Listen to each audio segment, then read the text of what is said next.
Merhabalar, kanalıma hoş geldiniz. Bugünkü videomda sizlere doğal rafya ile supla yapımını anlattım. İster supla olarak kullanırsınız, isterseniz duvarınıza süs olarak takarsınız, isterseniz de tencere veya çaydanlık altı için nihale olarak kullanabilirsiniz. Şimdiden iyi seyirler diliyorum. İnşallah beğenirsiniz. Gördüğünüz doğal rafyayı ben bulunduğum yerden yaklaşık 12-13 TL'lik aldım. Onunla da 2 tane, biri büyük biri küçük olmak üzere supla yaptım. Bunların bir tanesini büyük tencere altı için kullanacağım kendim evimde. Diğerini ise çaydanlık için düşünmüştüm.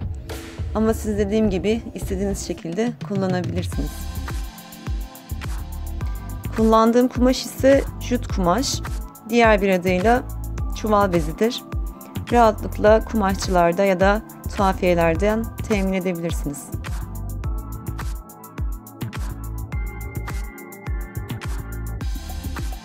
Öncelikle görmüş olduğunuz gibi rafyamızdan bir tutam kadar alıyoruz.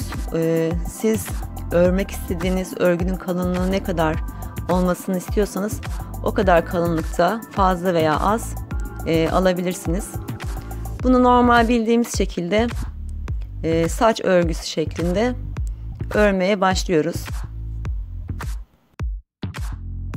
Hazırlayacağımız bu örgüleri büyük supla için 5,5 metre, küçük supla için 4,5 metre örmeye devam edeceğiz.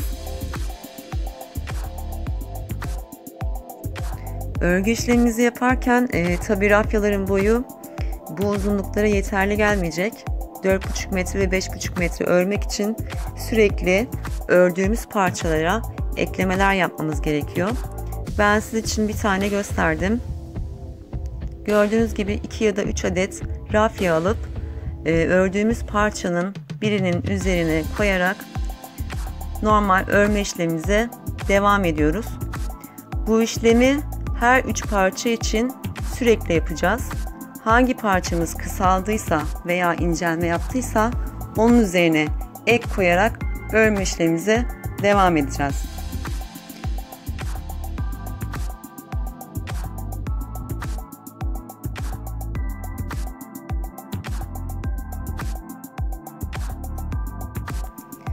Sonunda örme işlemi bitti. Bunun için yaklaşık 2-3 saat boyunca dinlenerek ve ara vererek örmeye devam ettim. Bitirdikten sonra da gördüğünüz gibi eklediğimiz yerlerden çıkan küçük rafya parçalarını keserek hepsini temizleyelim.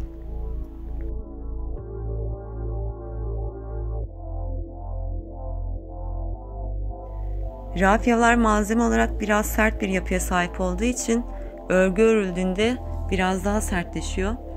Bu yüzden çalışması kolay olması için ütünüzü yüksek ısı ayarına ve yüksek buhar ayarına getirerek güzelce ütülememizi yapalım.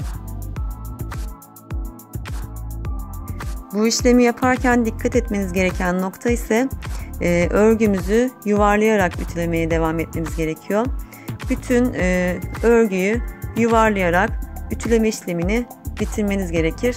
Çünkü suplada da aynı şekilde dönerek çalışacağımız için bu bizim için büyük bir kolaylık sağlayacaktır.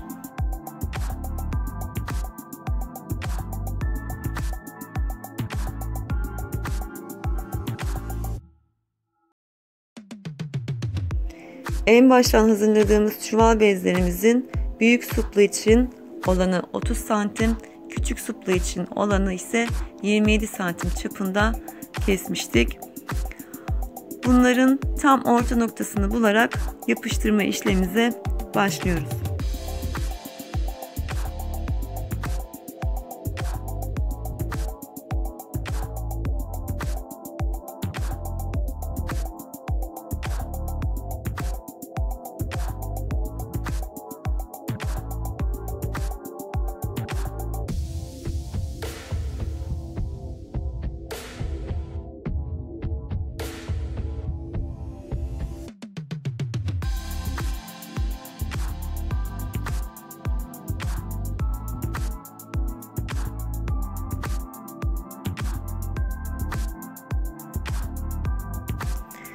Yapıştırma işleminde ise dikkat etmeniz gereken nokta, hem taban kısmına silikonumuzu sıkıyoruz hem de örgümüzün kenar kısımlarına sıkarak yapıştırma işlemine devam edelim. Çünkü aralarından ayrılma yapmasını istemeyiz ileride kullanacağımız zamanda. Bu şekilde daha sağlam ve daha sağlıklı bir yapıştırma işlemi olacaktır. Aynı zamanda yapıştırırken elinizle hem bastırın hem de örgüleri birbirine ittirin. Aralardaki boşlukları yok etmemiz gerekiyor. Tamamen birleştiği zaman daha güzel bir görünüm olacaktır.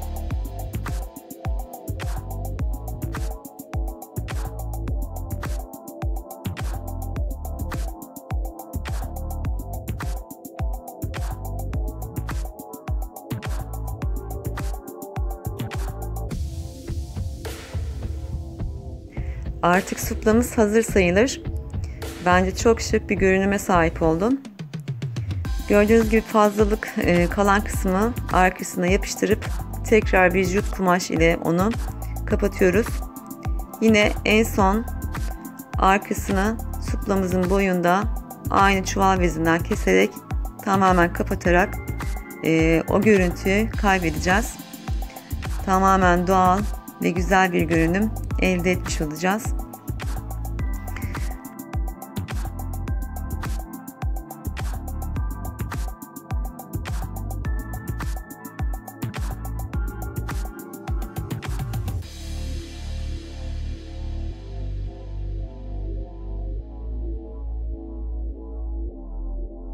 Suplamızın arkasına yapıştırdıktan sonra kenarından varsa eğer sarkan ya da artan küçük parçalar makasımızla güzelce temizleyelim. Çuval bezi silikonla çok güzel yapışıyor. Gayet güzel tutuyor. O yüzden temizleme işlemini de yaptıktan sonra makasınızla bunu istediğiniz gibi kullanabilirsiniz. Ben şu an kullanıyorum. Çok rahat hem de çok sağlam bir görünüm oldu. Eğer yapanlar olursa aranızda ne demek istediğimi anlayacaktır.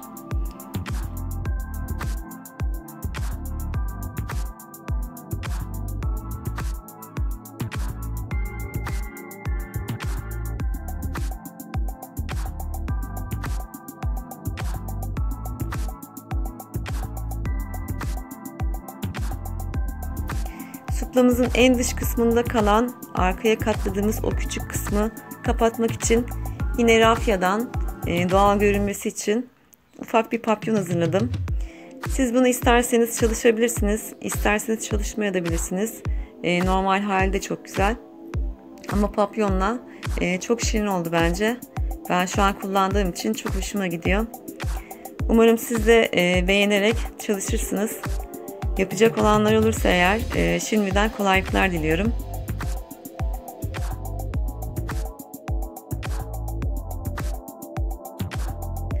Umarım siz de beğenmişsinizdir.